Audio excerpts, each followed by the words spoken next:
नमस्कार मित्रों, आज हम कन्या राशि की बात करेंगे, कन्या लग्न की बात करेंगे। बुध के राशि परिवर्तन को लेकर बुध एक रोज पश्चात 19 जुलाई को रात्रि 8:48 गोचर करेंगे राजा के घर सिंह राशि में, सूर्य नारायण की राशि में, लियो साइन में प्रवेश करने जा रहे हैं और मघा नक्षत्र में प्रवेश कर जाएंगे। साथ ही साथ बुध का ये गोचर, जो कि आपके राशिपति हैं, आपके लगन के मालिक हैं, आपके कैरियर के मालिक भी हैं, आपके कर्म क्षेत्र के मालिक हैं, आपको समाज में प्रतिष्ठा देने वाले हैं, स्टेटस देने वाले हैं। ये बुध व्यय भाव में होंगे, परंतु होंगे अपने मित्र सूर्य नारायण के घर में। तो बहुत बड़े दिनों की शुरुआत हालांकि पहले से ही हो चुकी है, परंतु यहाँ पर बुध क्या स्टैंप लगाते हैं इन बड़े दिनों की शुरुआत के ऊपर, इसके ऊपर हम विवेचन करने की कोशिश करते हैं। 19 जुलाई से लेकर 22 अगस्त तक ये 34 दिन बुध का सफ़र कैसा रहेगा, जो कि आपके राशिपति हैं, और आपके ऊपर इसका क्या प्रभाव पड़ेगा। आपकी राशि के मालिक हैं, आपकी पर्सनालिटी के मालिक हैं, आपकी शख्सियत के, आपके विचारों के, आपके संस्कारों के व्यय भाव में, परंतु मित्र क्षेत्री और शनि से दृष्ट रहेंगे। गौर करिए दोस्तों, शनि 6th हाउस में बैठकर, कुंभ राशि में बैठकर बुध के ऊपर दृष्टि रखेंगे इन 34 दिनों। हालांकि इस बीच 5 अगस्त को ये बुध वक्री भी होंगे। तो क्या प्रभाव पड़ेगा, काफ़ी रोचक रहने वाला है, काफ़ी लाभदायक विश्लेषण कहें तो ये होगा। तो शनि और बुध का संबंध, इसके ऊपर खास टिप्पणी करने की कोशिश करेंगे। आशा करता हूँ आपको इस तरह की चर्चा पसंद आए, बिकॉज इस तरह की चर्चाओं में आपको काफ़ी कुछ सीखने को मिलता है। नहीं तो प्रायः ये होता है कि हम राशिफल की बात करते हैं, यहाँ पर हम थोड़ा सा टेक्निकल इश्यूज़ की भी बात करेंगे, जो अक्सर किताबों में भी नहीं मिलते आपको। बुध व्यापार के कारक हैं, बुद्धि के कारक हैं, वाणी के कारक हैं, स्पीच के। व्यय भाव में बैठेंगे व्यापार के मालिक, कारक और कर्म भाव के मालिक, तो और मित्र क्षेत्री हैं। तो विदेशों का भाव है 12वां भाव। अक्सर मैं बताता आया हूँ, जो विदेशी कंपनियों में कामकाज करते हैं उनके लिए सुखद समाचार ये है कि उन्हें अच्छे मौके मिलने वाले हैं, उन्हें अच्छे मौके मिलने वाले हैं प्रमोशन के या परिवर्तन के, स्थान परिवर्तन के, जॉब को लेकर, व्यापार को लेकर। They will mint money basically. अगर अब्रॉड में रह रहे हैं, विदेश में रह रहे हैं, तो बहुत अच्छा समय।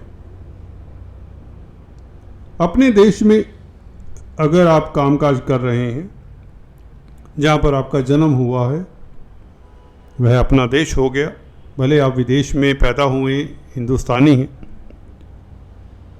तो आपको निवेश विदेश में करना चाहिए। निवेश के लिए अच्छे प्रपोजल्स मिलेंगे, अच्छे मौके मिलेंगे धन अर्जित करने के, धन कमाने के। अगर आप हॉस्पिटल्स में निवेश कर रहे हैं, हॉस्पिटल्स या मेडिकल लाइन, फार्मा लाइन से संबंधित कामकाज करते हैं, तो और भी बेहतर। डॉक्टर, सर्जन, नर्सिंग का कामकाज करते हैं, लैब टेक्नीशियंस हैं, और भी बेहतर। 12वां भाव कहीं ना कहीं हॉस्पिटल्स का भी होता है। तो 12वें भाव में जब आपके राशिपति ही चले जाएं, यानी कि आप चले गए 12वें भाव में, आप ऐसा समझे, आप व्यय भाव में चले गए, इस अवधि में फिजूल खर्ची के ऊपर नियंत्रण तो रखना ही होगा। हो सकता है खर्चे बढ़ें, किन क्षेत्रों को लेकर खर्चे बढ़ सकते हैं, ये बच्चों को लेकर भी हो सकता है। बच्चों को भी थोड़ा सा टाइट रखिए, फिजूल खर्ची ना करें, आपके ऊपर डिमांड्स ज़्यादा ना थोपें पेरेंट्स के ऊपर, होता है ना, बच्चे संतान कुछ ना कुछ मांग रखती रहती है, मेरे को अब ये चाहिए, मेरे को गाड़ी चाहिए, मेरे को ये चाहिए, वो चाहिए। हाँ, ये हो सकता है, चांसेस आर देयर। कई बार हो सकता है कि किसी बच्चे को एडमिशन करवानी है, संतान को किसी कॉलेज में कैरियर को लेकर, समथिंग लाइक दैट। तो खर्चों का अभाव है तो खर्चा आपकी पॉकेट ढीली करेगा बुध, अगर आप देश की बात करें, अपनी ही जन्मभूमि की बात करें। दूसरे, मेडिकल क्षेत्र से संबंधित जो लोग हैं, जैसे कि बताया, उनके लिए समय अच्छा। अगर आप अध्यात्म के क्षेत्र में हैं या इवन पराविद्याओं से संबंधित कोई काम काज कर रहे हैं या करना चाहते हैं, उसमें आपको बड़ा रस आएगा, आनंद आएगा। आप कुछ रिसर्च कर पाएंगे, कुछ खोज पाएंगे, कोई ऐप डेवलप कर पाएं। अगर आप कोई सॉफ्टवेयर पर कामकाज करें अकल्ट विद्याओं को लेकर, या कोई टैरो कार्ड रीडर बनना चाहते हैं, वास्तु कंसल्टेंट बनना चाहते हैं, न्यूमरोलॉजिस्ट, एस्ट्रोलॉजर इत्यादि, एस्ट्रोलॉजी की भी तो कई ब्रांचें हैं, उसमें स्टडी को अपनी पारंगत करना चाहते हैं तो बहुत अच्छा मौका है। आप सोशल वर्क में भी इंटरेस्ट लेंगे, आपका झुकाव सामाजिक कार्यों में भी हो जाएगा, जिससे आपको आत्मिक बल मिलेगा, आत्मिक तुष्टि मिलेगी, सुकून का अनुभव होगा। मेरा मानना है जब भी आप कोई अच्छा कर्म करते हैं तो वह भी आपके साथ रहता है, जैसा कि बुरा कर्म भी साथ नहीं छोड़ा करता। तो इस अवधि में आपको मौका मिलेगा अच्छे कर्म करने का, और आपके पूर्व पुण्य भी तो आपका साथ देंगे। आपके पूर्व पुण्य, पिछले जन्म में किए हुए जो कर्म हैं, वो भी तो इस अवधि में ही तो साथ देंगे। जी दोस्तों, आपने सही सुना, क्योंकि शनि पंचमेश भी हैं, जो कि पूर्व पुण्यों का अभाव होता है, बुध के साथ संबंध है। पंचमेश का लग्नेश के साथ संबंध हो तो कहीं ना कहीं आप रोमांटिक भी हो सकते हैं, इमोशनल भी हो सकते हैं, किसी व्यक्ति विशेष को लेकर पॉजेसिव हो सकते हैं, किसी बात को लेकर, किसी इमोशन को लेकर भावुक हो सकते हैं। So do not be extreme में जाना, मुझे लगता है अच्छा नहीं होता। बैलेंस, हमारे ऋषियों ने कहा है हमें बैलेंस लाइफ जीना चाहिए। अति हर चीज़ की बुरी होती है, अति हर चीज़ की बुरी होती है। तो आपके पूर्व पुण्य, शनि और बुध का ये जो संबंध है, शनि और बुध का ये संबंध है, आपके जो कर्म हैं, शुभ कर्म जो किए थे कभी पिछले जन्मों में, वो साथ दे देंगे, जिसकी आपको ज़रूरत भी पड़ेगी। एक लम्हा आएगा इस अवधि में,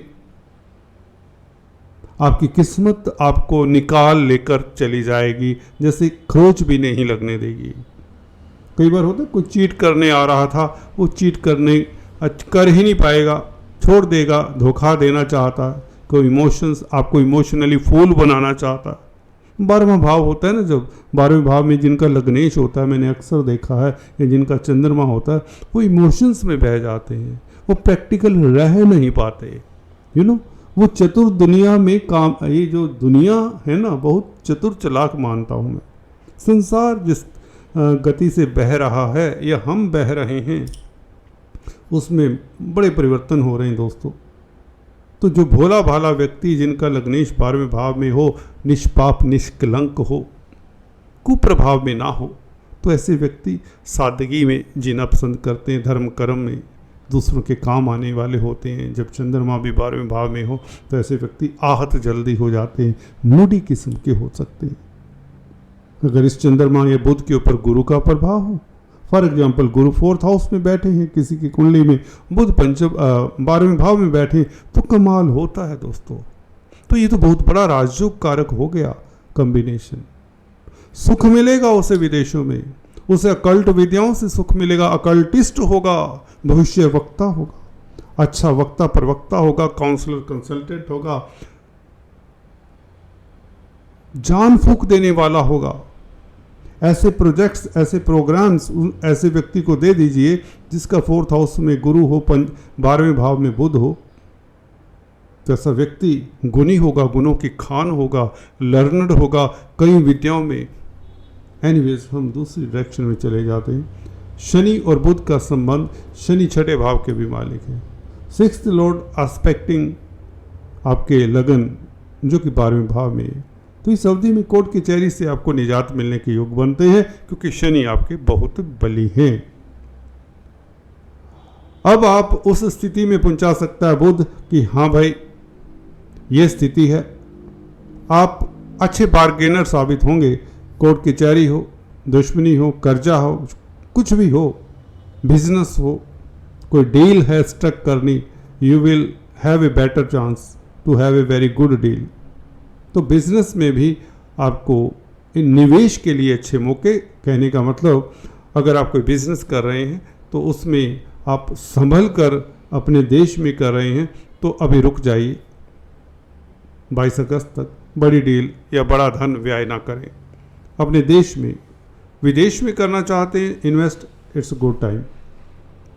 कोर्ट कचहरी कर्जे से निजात के योग अच्छे बनते हैं क्योंकि शनि स्वग्रही हैं, शनि की दृष्टि है और बुध 5 अगस्त से वक्री भी होंगे, ये अच्छी स्थिति हो जाएगी। 12वें भाव में लग्नेश जब वक्री हो तो आपको कर्मठ बनाता है क्योंकि 10th भाव का मालिक है। आप सूझबूझ के चलने वाले होंगे। अब आपकी चाल थोड़ी सी डिफरेंट हो जाएगी, या यूँ कहें अब आप सफल होंगे जो भी काम करेंगे। अब आप नुकसान नहीं उठाएंगे या फिजूल में इन्वेस्ट नहीं करेंगे या इमोशनल नहीं होंगे, प्रैक्टिकल हो जाएंगे। शनि का प्रभाव तो रहेगा ही ना। शनि आपको प्रोफेशनल बनाते हैं, सक्सेसफुल बनाते हैं, प्रतिद्वंदियों के ऊपर हावी प्रभावी बनाते हैं। वक्री शनि है, बुध शनि दोनों वक्री होंगे तो सफलता मिल जाएगी आपको जो भी चाहते हैं, चाहे रिश्तों की बात हो, चाहे नौकरी की, चाहे व्यापार की बात हो। हाँ, कन्या संतान को लेकर थोड़ा सा 5 अगस्त के पश्चात उसकी सेहत का ख्याल रखें। अगर आपकी कन्या संतान है या उसको लेकर कोई आपको समय देना चाहिए। आदि इत्यादि बुध को स्ट्रोंग करें, 5 अगस्त के पश्चात बुध के उपाय करें। कुल मिलाकर कार्य क्षेत्र के लिए समय अदरवाइज ठीक रहेगा। साधारण जन के लिए नौकरी व्यापार करते हैं अच्छा रहेगा। बहुत ज़्यादा जोखिम ना उठाएं, खासकर अगर स्पेकुलेशन की फील्ड में, शेयर बाजार में कामकाज करते हैं। छात्र हैं तो समय आपका अनुकूल ही रहेगा क्योंकि गुरु की स्थिति अच्छी है आपके लिए। जुपिटर पंचम भाव को देख रहे हैं तो कोई दिक्कत नहीं। हाँ, बड़ा जोखिम स्पेकुलेशन में मत उठाएं, शेयर बाजार में। हालांकि गुरु की दृष्टि जरूर है पंचम भाव के ऊपर, फिर भी कहना चाहूँगा शुड नॉट टेक रिस्क। बहुत अच्छे हैं, आपको विदेशों में सफलता, मेडिकल फील्ड में सफलता, समाज सेवी हैं तो सफलता, धर्म कर्म के कामों में, चैरिटी से आपको लाभ होगा। आप कई तरह की विपदाओं से किस्मत आपका साथ देती चली जाएगी। कार्यस्थल पर बॉस के समक्ष कम ही जाएं, कोशिश करें। जो भी रूटीन के कार्य वह करते रहें, कोई दिक्कत की बात नहीं। नथिंग गोइंग टू हैपन, कोई गलत चीज़ नहीं होने वाली क्योंकि शनि आपके जब तक मार्च 2025 तक यहाँ पर हैं आपका कोई बाल बांका भी नहीं कर सकता। तो नथिंग वरी। कन्याओं को बिस्किट खिलाते रहें, बुधवार के दिन गाय को चारा खिला दें, किन्नरों का आशीर्वाद ले सकते हैं, अच्छा रहेगा। आज इतना ही, फिर से मिलेंगे, तब तक के लिए have a nice time, God bless you all.